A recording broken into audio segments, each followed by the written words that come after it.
from Nakuru County, have asked the community to continue taking care of the forest as one of the ways to prevent climate change effects in the country. This call comes a few days after President William Ruto promised that his government will plant 1 billion trees in less than 10 years.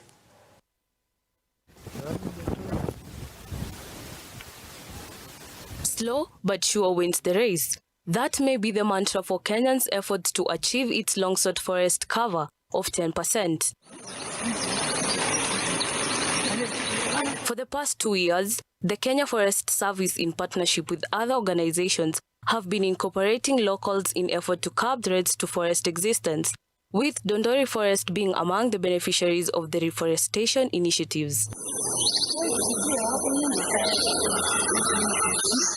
The partnership has been sensitizing over 3,600 members of Dundori Community Forest Association on climate change, offering training on afforestation initiatives and helping them to find alternative sources of livelihoods that do not destroy the forest. Where communities get income or tokens by participating in a reforestation program.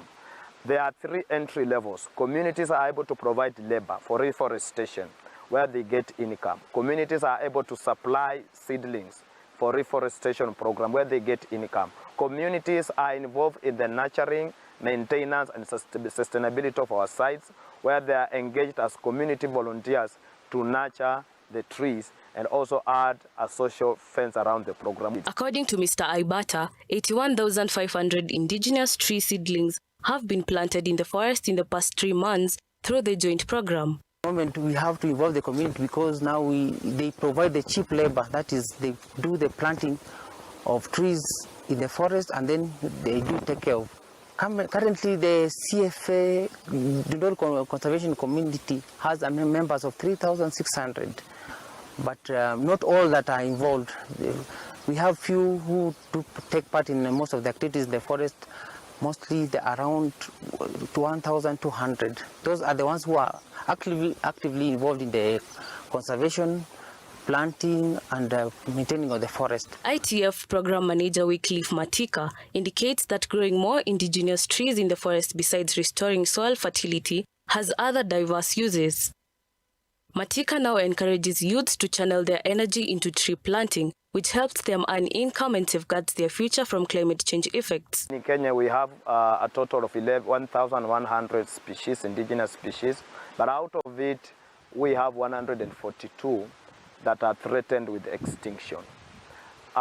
This is of particular concern not only at the local level, but also at the global level, and we intend to ensure that we restore the threatened species in the ecosystems, but also in the landscapes, so that we are able to gain as much benefit as possible. Wezesha Community Chairperson Redemptor Mutisia states that parts of Nakuru County are vulnerable to the impacts of climate change. Mutisia added that there are special emphasis on women as they have many responsibilities in the community. We identify degraded places or parts of the forests in the county and, work with the community to restore this back to their former glory, so to speak.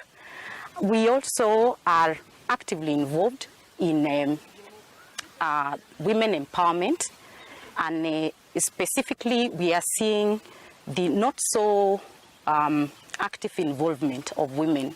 Thanks to the extensive training on tree planting as well as indigenous tree species that are being replanted in the forest, as now beneficiaries have started making deposits at their indigenous seed banks based on knowledge gathered from the conservation program. Mitaruan, Look Up TV.